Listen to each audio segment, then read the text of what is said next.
How to fix factory reset iPhone 2023. Hi guys, so in this video I will teach you how to fix factory reset iPhone 2023. So if you want to learn how it's done, just watch this video until the very end. This is pretty quick and simple, so let's go. So to do that, let's head over to the settings of our iPhone, and then from in there just scroll all the way down until you can see this general right here. So click on the general.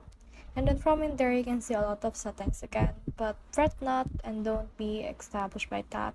So from in there, scroll down until you can see this transfer or reset iPhone. So click on that. And then from in here, you can see the reset option. So just click on the reset option if you want to reset your iPhone.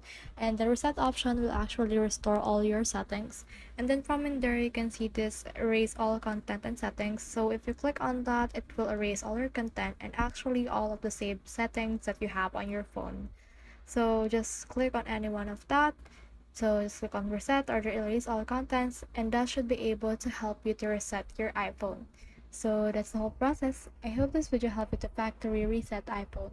If you have questions or comments, kindly put in the comment section below. And if not, don't forget to subscribe and like. Thanks.